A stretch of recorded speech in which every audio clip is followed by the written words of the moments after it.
Lakh lakh crore crore billion million কোরআনের হাফেজ আছে রে। অতএব কোরআনকে মিটানো যাবে না। আল্লাহ তাবারাক ওয়া তাআলা কোরআনে তাই বলেন, ইন্না নাহনু নাযালনা যিকরা ওয়া ইন্না লাহু লাহাফিযুন। আমি আল্লাহ এই জিকিরকে নাজিল করেছি। জিকির মানে কোরআন, কোরআনের নাম জিকির। আল্লাহ বলেন আমি জিকিরকে নাজিল করেছি, কোরআনকে নাজিল করেছি। এই কোরআনের হেফাজতের দায়িত্ব স্বয়ং আমি আল্লাহ নিয়েছি রে। এই কোরআনকে তোরা মিটাতে পারবি না, পারবে না। এই জন্য একজন আরবিক বিদ্বান আমার দিকে দেখেন এইরকম কোরআন তুলে ধরেছিলেন, এইরকম কোরআন দেখিয়েছিলেন। এইরকম কোরআন দেখানোর পরে তিনি কোরআনটা বন্ধ করে মানুষদেরকে বলেছিলেন, বলো বলো বলো কি দেখলে তোমরা, বলো কেমন তোমরা দেখলে বলো। সবাই বলতে লাগলো কোরআনটা দেখলাম সাদা কাগজে আর কালো কালিতে লেখা আছে, সাদা কাগজে আর কালো কালিতে লেখা আছে। তখন তিনি বলেছিলেন, না এই কোরআনটা এই চক্ষু দিয়ে দেখলে হবে না, কোরআনটা ঈমানের চক্ষু দিয়ে দেখো। এই কোরআনটা কোনো কাগজে নয়, এই কোরআনটা কোনো কালিতে নয়, বরং এই কোরআনটা শহীদের রক্তের বিনিময়ে পৃথিবীতে এসেছে। এই কোরআনের জন্য কত বাচ্চা ইতিম হয়েছে, কত মা বিধবা হয়েছে, কত বোন তার ভাইকে হারিয়েছে। অতএব কোরআনটা এমনি আসেনি মুসলমান, শহীদের রক্তের বিনিময়ে এসেছে। অতএব এই কোরআনকে তোমরা মেনে নাও। এই কোরআন তোমাদের হিদায়াত দিবে, এই কোরআন তোমাদের জান্নাত দিবে। কোন চিন্তা রবে না, রবে না, রবে না। যদি কোরআন হাদিস না মানি জীবনে কি হবে গো মৃত্যুর পরে। চার মাযহাবকে ফরজ জেনেছি, এক মাযহাবে আমল করেছি। কোরআন হাদিসের দিকে দেখিনি তো ফিরে কি হবে গো মৃত্যুর পরে, কি হবে গো মওতের পরে। যদি কোরআন হাদিস না মানি জীবনে কি হবে গো মওতের পরে। এরই নাম কোরআন। এবার আমার দিকে দেখেন, কোরআন একটা অন্যরকম ব্যাপার আছে। ব্যাপারটা কি? কোরআন শুনলে নেকি হয়। আপনারা ঠিক বললাম কিনা আমি হ্যাঁ না বলেন? কোরআন শুনলে কি হবে? নেকি হবে। কোরআন পড়লে ঈমান পাবেন, নেকি পাবেন। কোরআনের পেছনে টাকা দিলে নেকি হয়, কোরআনের পেছনে সময় দিলেও নেকি হয়। বলুন সুবহানাল্লাহ। কোরআনের টোটালটাই নেকি, টোটাল নেকি, টোটাল নেকি, টোটাল নেকি। শুধু নেকি লয়, এদিকে দেখেন প্রত্যেকটা অক্ষরে অক্ষরে 10টা 10টা করে নেকি দিবেন। বলুন একবার সুবহানাল্লাহ। পৃথিবীর অন্য কোন কিতাবে এই অফারটা নাই, আছে? একটু আমার দিকে বলেন। দেখেন, একটা লোক লন্ডন থেকে কিতাব কিনে নিয়ে এসছে। কোথা থেকে নিয়ে এসছে? কোথা থেকে? লন্ডন থেকে কিতাব নিয়ে এসছে। লন্ডন, 1.5 লক্ষ টাকা দাম। ও বাড়িতে এসেছে। আমার দিকে দেখেন, এদিকে দেখবেন না, ওদিকে দিকে দেখা ঠিক নাই, আমার দিকে দেখতে হবে। এদিকে দেখেন, ও বাড়িতে লন্ডনের কিতাবটা 1.5 লক্ষ টাকাতে কিনে নিয়ে এসছে। সারাদিন বিড় বিড় বিড় করে পড়ছে। আচ্ছা আপনারা বলুন, জ্ঞান বাড়বে গ্যারেন্টি দেওয়া যাবে? কারণ অনেক বই পড়ে আরো মানুষ গুমরা হচ্ছে। তাহলে জ্ঞান বাড়বেই এই গ্যারেন্টি নেই। নেকি পাবে ভাই। সারা রাত যদি এরকম পিন পিন করে পড়ে ওই বইটা, এটা লয় ওইটা ওইটা, তাহলে নেকি পাবে। এক নেকি একটা পাবে না। আল্লাহু আকবার। এবার বলেন, কোরআন পড়লে নেকি আছে না নাই? নবী বলেন আলিফ লাম মিম, তিনটা অক্ষর, তিনটা হরফ। যে তিনটা কথা বলবে, তিনটা হরফ পড়বে, সঙ্গে সঙ্গে 30 নেকি আমলনামায় দেবে। এরকম অফার পাবেন কোথায়? এখন কিছু কিছু বোকা মানুষ আছে, বোকা মানে মাথা মোটা, ওরা আরবিকে বিকৃত করেছে। অনেক মসজিদে দেখবেন, এদিকে জলসার গেটে, মসজিদে, গাড়িতে, বাড়িতে লেখা থাকে 786। এরা মনে হয় দেখেনি কেউ, দেখেছেন আপনারা? অনেক মুসলমানের মসজিদেও লেখা আছে 786। কিছু মনে করবেন না আপনারা। আমি একটা জালসাতে গিয়েছিলাম, বর্ধমান, পূর্ব বর্ধমান। মাদ্রাসার নামটা বললাম না আজকে, আচ্ছা বলেই দিই। মাদ্রাসার নাম হলো খড়দত্ত পাড়া। গত বছর ছিলাম, কত ভালো লোক, টাকা না চাইতেও দিছে জি। তো দেখেন, তো জালসার গেটে লাইটিং খুব করা আছে, বড় বড় করে লেখা আছে 786 786। আমরা বক্তা মানুষ তো সব দিকে খেয়াল রাখতে হয়। রাত 1টার সময় স্টেজে উঠিয়েছিল। কটায় স্টেজে উঠে বলেছি 786 লেখা আছে, দেখলাম এর মানে কি? একটা লোক বলছে, মুলি সাহেব তুমি এটাও জানো না? কুটকুটি মেরে তা না। আমি বলছি আমি জানি না বলেই তো বললাম। বলেন, কইছে মুলি সাহেব 786 মানে হলো বিসমিল্লাহির রহমানির রহিম। আমি বলছি ওরে শয়তান রে, শয়তান বলছে যে আল্লাহ আমাকে কেন বানিয়েছিল? আল্লাহ, এরা তো আমার চেয়ে ফার্স্ট ক্লাস ভালো, আমাকে তো ওভারটেক করে নিয়েছে। এরা কুরআন কি বিক্রি করে দিয়েছে দেখেন। মুসলমানদের গাড়িতে লেখা আছে কি বললাম? এখন এটা গোমর কথা বলছি, শিখেলেন। মুলবির কাছে লাগবে না, তাবিজ দিতে হবে না, নিজেই তাবিজ লিখতে পারবে। মুলবির ব্যবসা তো লস হতে পারে। খালি শুনেলেন, বগদাদি কায়দা পড়েছেন কিনা? আগে তো বগদাদি কায়দাই পড়তাম, এখন নুরানি কায়দা এসেছে। তো বগদাদি কায়দাতে আল্লাহর 99 নামের আগের পৃষ্ঠাতে নিচে দেখবেন আলিফ বা তা সা জিম হা ছোট ছোট করে লেখা আছে, আর প্রত্যেকটা আরবি হরফের নিচে একটা করে নাম্বার দেওয়া আছে। আলিফ 3, বা 10, সিন 30 এরকম লেখা আছে। এখন বিসমিল্লাহতে কি লাগবে? বা সিন মিম আলিফ লাম, প্রত্যেকটা অক্ষর লিখেছে, তা কোনটার কত নাম্বার ওটা হিসাব করে বসে এসে হিসাব করে দেখতে পেয়েছে 786 হয়ে গেছে। ওটাই বিসমিল্লাহ। আচ্ছা আপনারা বলুন 786 বললে বিসমিল্লাহ হবে? একটু হ্যাঁ না বলে বলে এর মুলবিদি সব থেকে সাক্ষী রেখে বলছি, আপনাদের গ্রামে আজকে গরু জবাই হয়েছে কি হয়নি? গল লাগরাতে গরু কাটেনি আজকে? আচ্ছা গরু জবাই করার দোয়া কে জানেন? এরা কেউ, আমরা জানেন না? বিসমিল্লাহ আল্লাহু।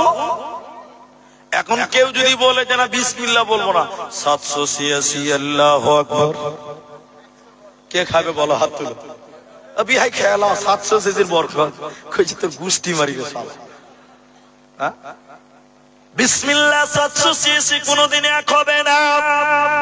ওলামাদের বলেন সূরা তাওবাতে বিসমিল্লাহ নাই, কিন্তু কোরআনের আরেকটা সূরাতে ডবল বিসমিল্লাহ আছে। তাহলে বিসমিল্লাহ কোরআনের একটা আয়াত, বিসমিল্লাহ বললে নেকি হবে, আর 786 বললে গুনাহ হবে। ঠিক বললাম না? নাই এরা বলেন ঠিক না ভাই? ঠিক আছে না? না এদিকে দেখেন, বিসমিল্লাহ 786 মেনে নিলাম, একবার কাল লিখে মেনে নেন, আমার সঙ্গে মানেন একবার 786 বিসমিল্লাহ। তাহলে আলহামদুলিল্লাহ মানে সূরা ফাতিহারও একটা অঙ্ক। কি বলছেন, হবে না? হবে। তাহলে বিসমিল্লাহ 786, সূরা ফাতিহার নাম হলো 1.5 লাখ। কত? 1.5 লাখ। সূরা ইন্না আতাইনার নাম মনে করলেন 50,000। এখন একজন নামাজ শুরু করেছে এদিকে 786, 1.5 লাখ, 50,000, 320, 320 নামাজ হবে। ফেরেশতা বলবে শালা কোথায় যে মারবে তোকে, দেখাতেই পারবি না, ফাইজলামু করো। তাহলে বিসমিল্লাহ বললে গুনি কি পাওয়া যাবে? প্রত্যেক অক্ষরে 10টা করে। শুধু তাই নয়, হাদিসের রাবী হযরতে আবু হুরায়রা কিয়ামতের দিন 2 জনের সুপারিশ আল্লাহ গ্রহণ করবে, এক যার নাম কোরআন। কিয়ামতের দিন আল্লাহকে বলবে, আল্লাহ তোমার বান্দা আমি কোরআনের তেলাওয়াত করেছিল, আল্লাহ তুমি আমার সাক্ষী গ্রহণ করো। আল্লাহ কোরআনের সাক্ষী গ্রহণ করবেন, আর ওই কোরআন পড়নেওয়ালাকে আল্লাহ ক্ষমা করে জান্নাতে দিবে। এই লোকের কোনো চিন্তা রবে না, রবে না, থাকবে না। এই জন্য মুসলমান কোরআন তেলাওয়াত করো, কোরআন তেলাওয়াত করো, কোরআন তেলাওয়াত করো। আজকের মুসলমান কোরআন পড়তে পারে না, বড় তাজ্জুব। মুসলিম ছেলেদেরকে কোরআন শিক্ষা দেওয়া হচ্ছে না, বিভিন্ন ষড়যন্ত্র করে, বিভিন্ন ভাবে কায়দা করে কোরআন সবাইকে শিখতে হবে, ঠিক না নাই বলে? এখন যে কথাটা বলবো মাঝখানে তো বলে নি, 12টা বেজে গেছে ভাই। আপনাদের কি 12টা বাজলো? অসুবিধা আছে আপনাদের? বুঝবেন তো ইনশাআল্লাহ? তাহলে শোনেন এবার।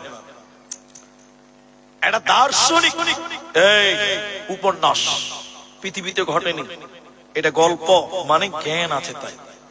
এটা দার্শনিক মানে বুঝেন তো, পণ্ডিত লোক। ওই গঙ্গা নদীতে ঘুরতে গেছে, যে দেখি একটু ঘুরে আসি, নদীতে একটু গবেষণা করবে তো।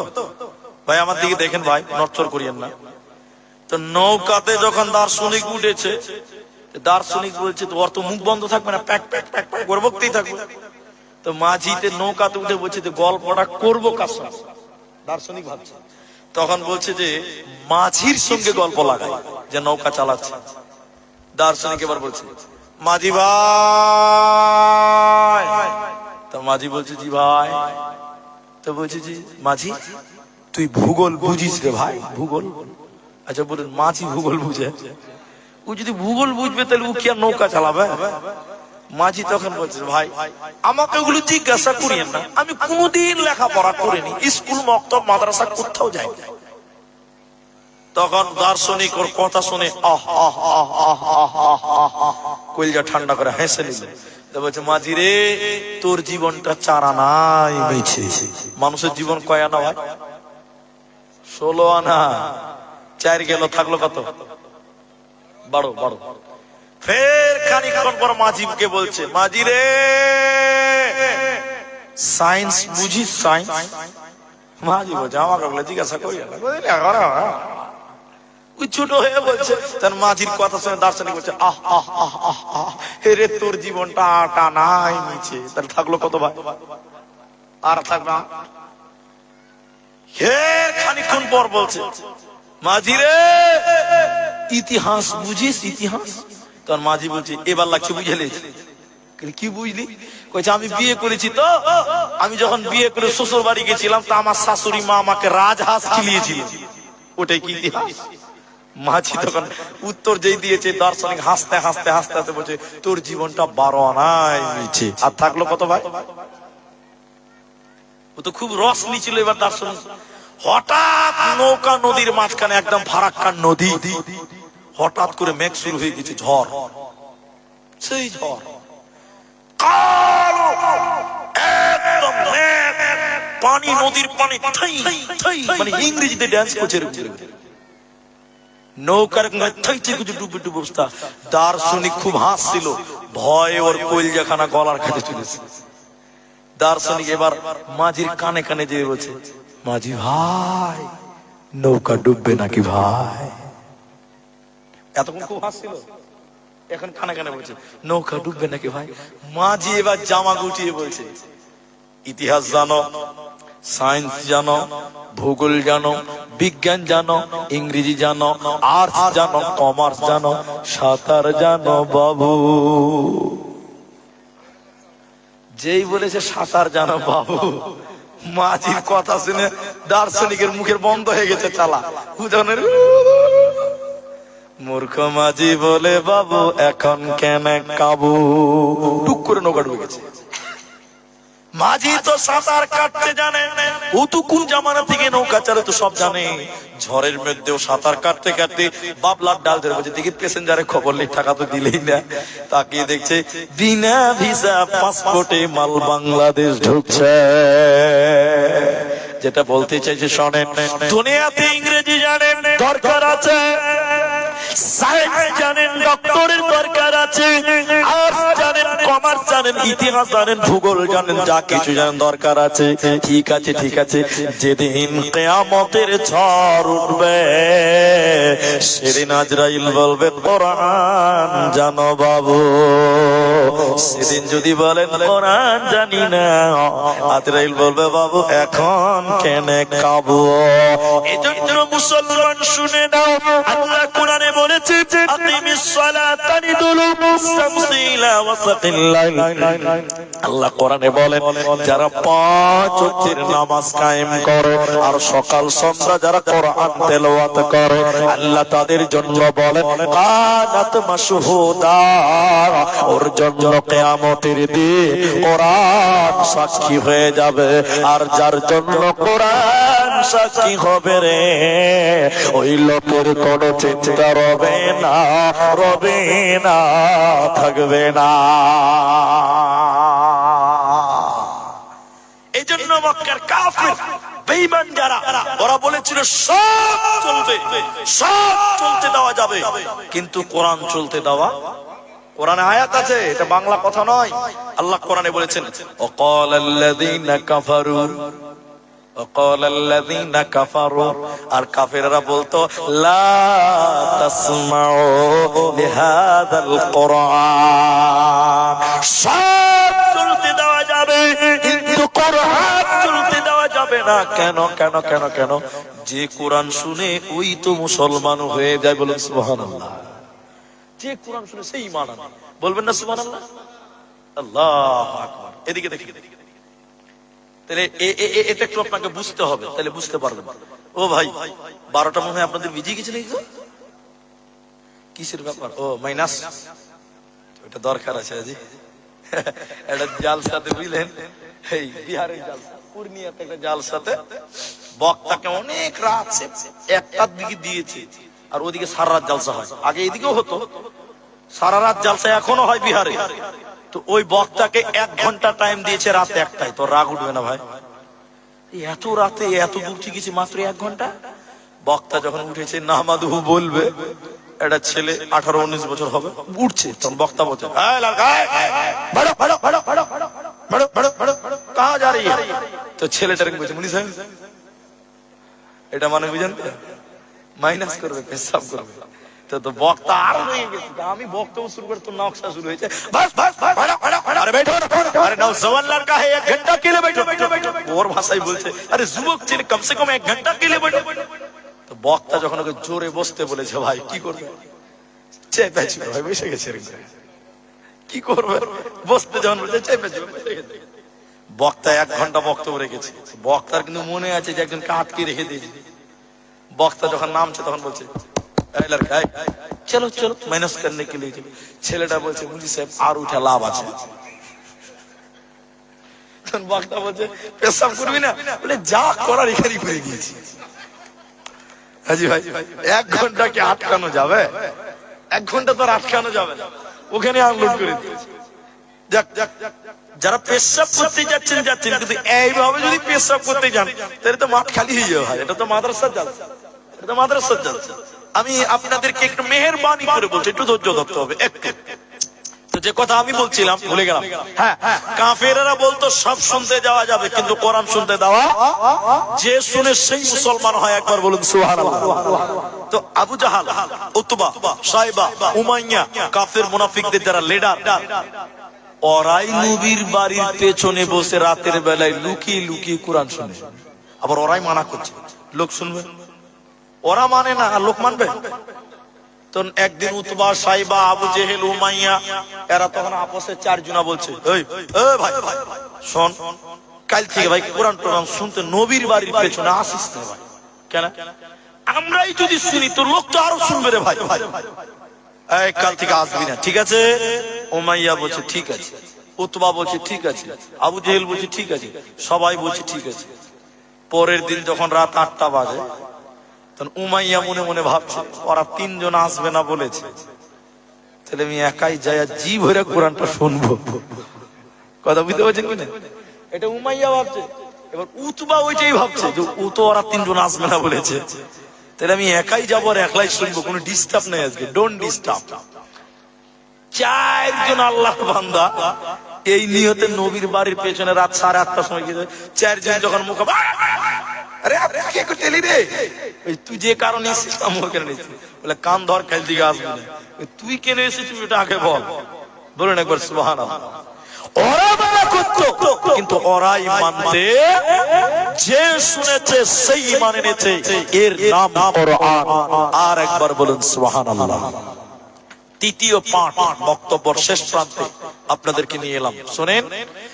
সবচেয়ে ভালো মানুষকে ইঞ্জিনিয়ার, গবেষক, একজন হাদিস পড়ছে, গবেষক, জি না, এটাই বাস্তবতা। আপনি মনে করেন যার বড় চাকরি আছে সেই বড় দামি লোক, ভালো লোক। বিশ্ব নবী বলছেন সবচেয়ে ভালো কে, দেখেন খায়রুকুম মান তাআল্লামাল কোরআন।